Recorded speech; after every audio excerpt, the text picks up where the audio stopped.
Welcome to another episode of Meet the Zor. I'm Nick Powills, publisher of 1851franchise.com. Talking with CHOP5 coming up next. All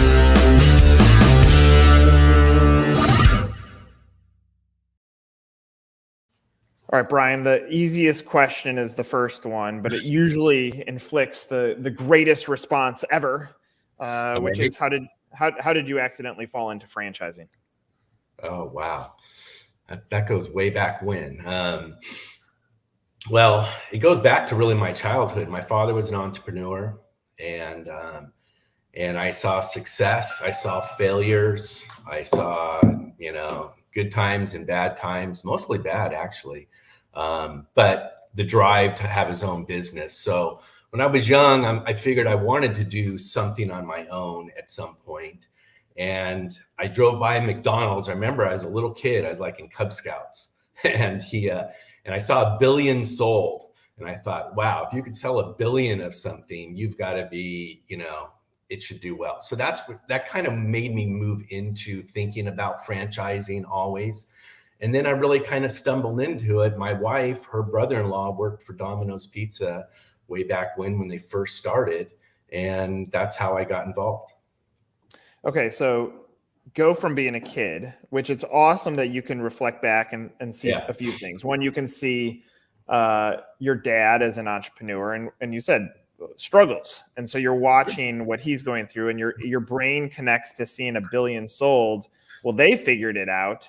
And then you fall into franchising because of your family. But like as you think back to those early moments, one, was your dad a franchise entrepreneur? No, my dad was a pure entrepreneur, ground up, startup, just, so I thought hedging the bet of going to proven system, being part of that. I didn't know, but my life ended up taking me in that direction. And so it just seemed like throughout my life, I just kind of started to move towards that. And that's when Domino's came along, and we were kind of the first market really on the West Coast. In San Diego. So I was part of that growth, and to see that and to see a system run, and see a system change through sometimes, but really, stay to their core competency. And so I kind of went just down that road, and I thought it was safer than doing what my father was doing at the time. Did your dad see you in franchising? And secondly, I mean, what I'm hearing, this is probably why franchising is successful, is because you watch your dad struggle trying to figure out how to build a proven system. And you're like, Dad, you could have gone and just bought a proven system. But like, did your dad get to understand your success in franchising at all? No, he passed away when he was 80. I got in a management program at Domino's. And so I was managing a Domino's at the very beginning, and he saw me then. And that was it. Well, I shouldn't say that. No, we were doing Papa John's then, because I was actually at a meeting when he passed away. Yeah, I was in Papa John's then. So he definitely saw part of it for sure. He saw me on my trajectory. Did he get to reflect back as an entrepreneur? Did he look back at it with frustration, or did he look back at it and say, I ultimately as an entrepreneur, he still lived a great life,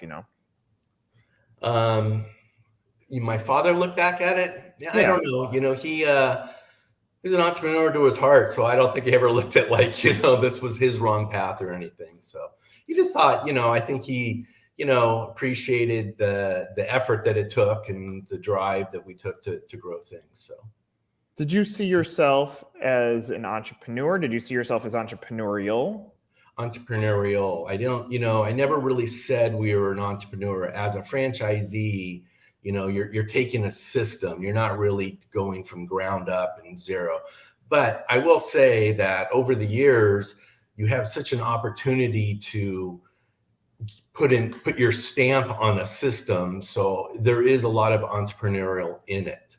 I think it's just that you have more of a tribe around you to help you really grow. And that's the beauty part of it. I like is, and especially with CHOP5 right now, is that when people can get involved, they're going to be part of putting their stamp on our system, because we want their expertise, just as I was able to do that for Papa John's and for other concepts that we had. So it's really, I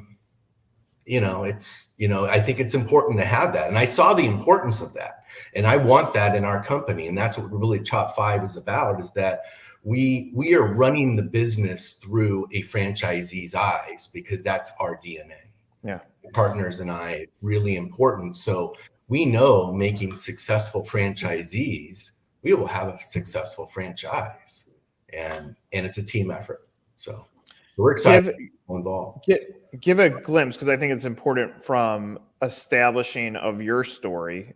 Where did your franchisee portfolio get to, you and your partners? What does that look like?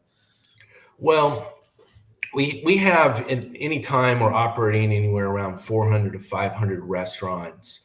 That I have 4 other partners that, but we don't own them together. That's their own businesses, each one of them. And, and so we have a lot of knowledge coming through us as far as systems go and what is happening in the world. And so it allows us to kind of make some, intelligent decisions. So, we're involved in, the group is involved in Jersey Mike's, Papa John's, one point, Rallies. So, we have a diverse system, that we're in, and we can see what, we all struggle at times. We all have successes at times, and we can all kind of help each other through that process and understand it. So the knowledge that our group has is just, it's unparalleled, really. One other question before we jump into CHOP5, but from where I sit, if I'm evaluating you as a business operator, I've always looked at it this way, and I just want your comments on it. There are franchisees, and then there's franchise operators. A franchise operator, in my opinion, gets into business and has the mentality of scale. Like they purchase a widget and they continue to build upon that widget, which you said under me and my partners' individual portfolios were, up to 400 restaurants at any given time. And so I look at that as like, you figured out how to franchise you.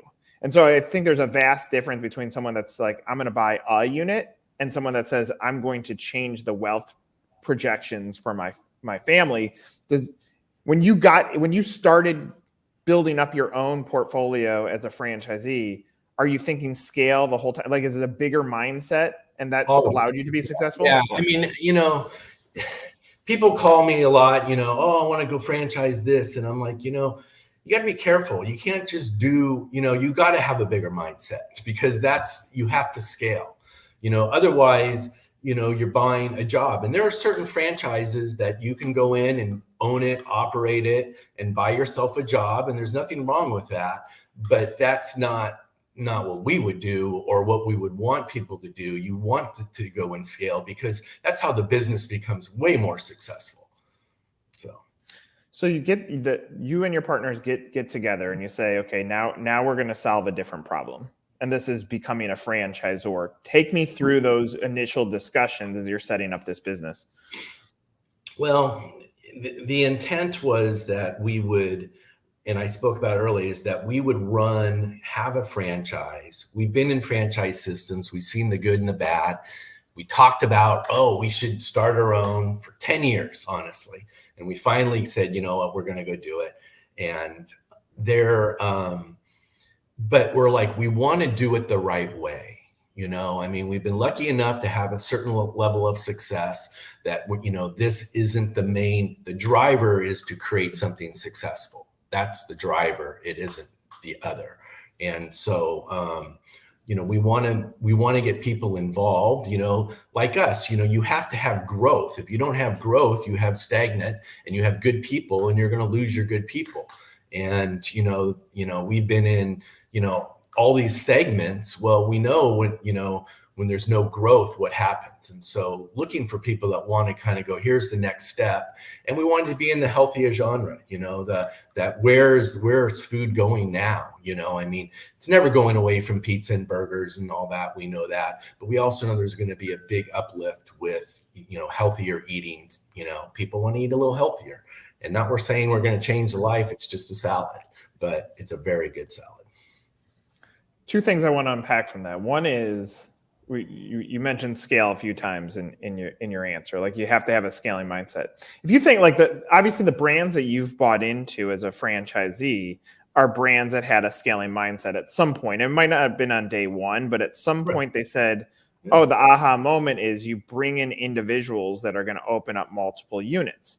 And so I would imagine like the difference between quote unquote successful franchisor that hits north of 100 locations, if we use that as a measurement of success, is that they qualify candidates who come in and aren't saying, I want to open up one. They're saying, I'm going to continue to press the pedal down until I can't open anymore. And so early decisions as a franchisor, how important is the early decision process for you guys to make sure that whoever you let into CHOP5 is aligned with that so that you can scale the business?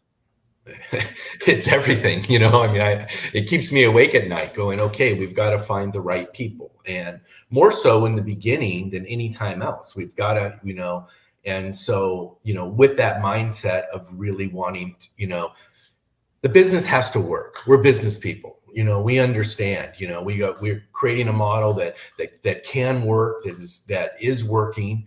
And, someone comes in and does it. It's scary for me because I'm an operator. I do this, and now we're going to hand it over to someone else. So the right people really do make the biggest difference. And, we've talked about it. We're going to be very choosy. I kind of want to, it's almost like a club, you got to get let in, as much as people want to come to us, it's going to be, really important that we're vetting and we're making a decision on the right people at the right time. And there could be people that show up that, now is not the right time for them, but maybe in the future it could be. So I think, that to me, is probably our biggest decision we have to make right now is on the people that we partner up with. And we do believe they're partners, Well, I would imagine there's a degree of mental challenge because you want to set expectations as a franchisor, because franchisors come out and say, here's how many deals we want in the next year. But the reality is it ends up just being, a fake number, because if you're going to be really protective of the system where your first 5 franchisees own 25 units collectively, it's a much different type of approach. So is it hard to balance expectations as a franchisor with what the outcomes are? Well, I haven't done it yet, so I would imagine it will. I think the right people are going to come along and we're going to be able to see clearly what they are, because we know what it takes. So I think that, if you're talking about growth and going, hey, we've got to explode, well, we'll explode with the right people when the right time comes. It's just going to happen that way. I don't think we can force it. It is a flywheel. Once it gets going, we can't stop it. But in the beginning, we're gonna, and we want to make sure they're successful. It's very important to us. So, I think we'll see what comes along. I'm excited because I think it's a great opportunity for someone, that, and that's what we're looking at. We've all had careers. Well, we know what it's like to start off your career, and this could help with somebody. Love it. So comment, and then I'll go into my question. But comment is this, that I look at Five Guys, and when I was falling into franchising in 2005, Five Guys was the brand that everybody's talking about. But what was fascinating, if I asked someone, like, when do you think Five Guys was founded? They're like, I don't know, 2000. And it's like, no, it was like 1984. Like, it was right at the same time as Rallies and Checkers. And so you look at that and you're like, that's not an overnight success story. And the other one, like, if I think through all the brands that we've worked closely with, I remember being in a room with the founders of Slim Chickens, and these guys are like, look, we just want 5 franchisees that each own 5 units. That's where we're going to start. And then they're going to own 10, and then they'll own 20. And they held true to that. And that was their expectation. Their expectation wasn't like magically, we're going to sell 50 of these in the next year. It was, no, we're going to go get the right people and make sure that they want to scale with us and grow with us. And then ultimately it turns into a tremendous success story. So I love that. So if we're walking down the line, we're making the perfect franchise salad because you were able to do this as a franchisee. What are the ingredients that you feel are perfect to make an opportunity great as a franchisor? Well, I think getting into a franchise when it's fairly new is very important because you can have the bigger vision and you can get territory and you can have, what happens in franchises is, when it gets hot, you go around and try to get it and they go, well, you're gonna have one store in a little small town. So, so that to me is an opportunity that, I think the healthier side of it, the market is going to continue to grow within the segment. And we're seeing it now. We're seeing very loyal guests come through constantly.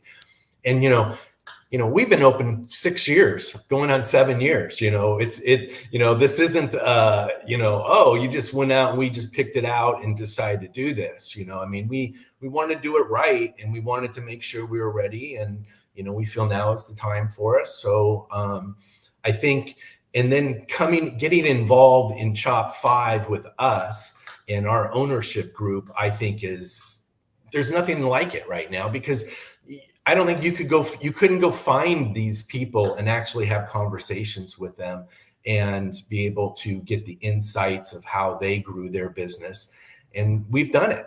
And, look, we've had some failures too, so we've learned from that. So, we want to impart that, so I think, to me, if I was on the outside looking in, I would be like jumping at our group going, how do I get involved? Because these guys, are true blue and they've done it. So, a lot of franchises are what you just said. Hey, we open a few stores, we start selling it off to people and they make it or break it and they grow the business for us. That's really, we want to help people grow their business.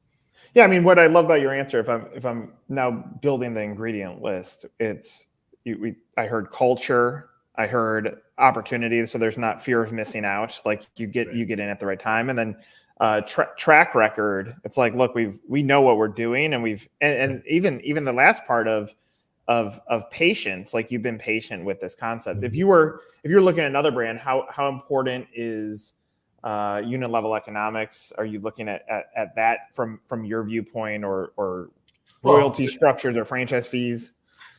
Absolutely. It has to work as a business, go back to, I'm not a franchisor, I'm a franchisee. So, it has to work. So the structure, of the business has to be there. And, in the beginning, it took us a while to get there. So, there's a reason, we had COVID, we had all these other things, but, this didn't come out of the box like it was perfect. It took a lot of work for us to figure this out and get it to a point to where we're at today. And ready to, we understand what is needed. If we're at a networking event, and you have two badges to pick up, one says franchisor, one says franchisee, which one are you putting on? I guess I'm picking up the franchisor right now. So. It's different. Now you are an entrepreneur. Like it's come almost full circle, right?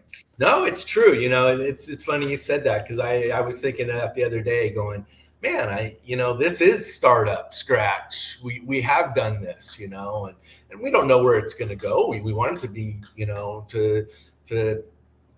to play forward what's happened to us in our lives, and hopefully. Well, look, I think Brian and I haven't known you for a long time, but your demeanor and approach to this seems authentic. And I've always said that brands don't sell brands, people do. And so while your widget ends up being in a healthier segment, I think you could have said fitness, you could have said mosquito killing. It doesn't matter. Like ultimately I'm buying into you. Correct. No, not me. What we're doing, the people we have around us and how we're going about doing it and the integrity of it. It's really important to us, This, nobody wants their reputation to be tarnished. We want it to be successful. That's important. We're not here to kind of, it's not going to change our lives. probably change mine. Won't change my partners. Well, hey, that's good enough. Look, Yeah. I'm looking forward to seeing where this story goes. I see a lot of good fundamentals, and I appreciate you sharing some of your story with us. Well, I appreciate it, Nick. One of the things, that I am about, I really believe in learning from people. And so you guys are the experts now in franchising. You're the ones doing it. When we go to buy a franchise, we don't go through this process usually. So I'm learning a lot and being educated by you. So I'm going to kind of reverse it. What do you think of CHOP5 right now? And, what is important for us? I mean, you might have already answered that with, hey, the first 5's got to be on point. I think we all agree with that. But what is it that you see? And you see success and tripped up? Yeah, I think so. Here is what's complex about this answer. I'm gonna make it complex. The complex thing is it's a rare situation where you have an emerging franchisor that does franchise fees to keep the lights on. And so I'm starting there because when a franchisor is well capitalized on the first few units and is willing to say, and I've heard you say it on our calls offline, when you're willing to say, look, we've made some mistakes, it is such a refreshing thing that doesn't exist in franchising. So that's why you're playing in a different category of very few. And the only ones that tend to play in that category are private equity backed, and private equity backed is just looking at a P&L. And so they ask the question, where are my leads? Where are my leads? Where are my leads? Versus saying, where are my deals that are going to drive royalty, that's going to allow us to continue to support our franchisees and scale our unit. So your mentality going into this is different. I'll give you another example. I have a friend, old client, because they got sold off, who he was CEO of Buzz Franchise Brands now, but CEO of Mosquito Joe. And when he opened up Mosquito Joe, he bought it 1 unit and put it to scale. And things like, hey, we're going to handle the marketing on behalf of our franchisees so that they don't even have to think about it because they're not going to spend the money anyway. All the things he did, he's franchise fee is going to be next to nothing because he's not going to be relying on a broker network. And so he did all of these right things, and it exploded, and it sold to ultimately Neighborly. He's gone and he's got other brands that he's doing. And my advice to him continues to be, get out of franchising. When he cross-applied good business to franchising, it worked tremendously. And when you cross-apply franchising to franchising, it trips people up. So because you're coming in with this right mindset, that's why I said I don't care if it's salad or if it's something else. It doesn't even matter what the widget was.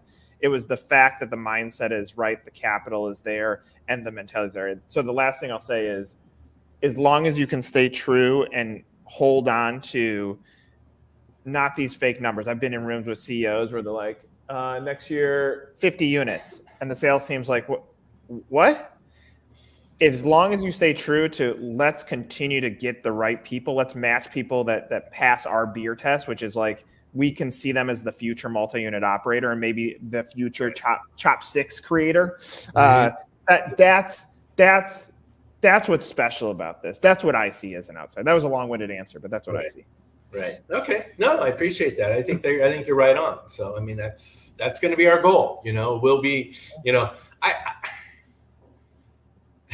maybe I'm living in a different world. I don't see that there's going to be a flood and we're going to be bombarded by so many people. I think it's going to grow slowly, and that's what we want, with the right people. So, that's right.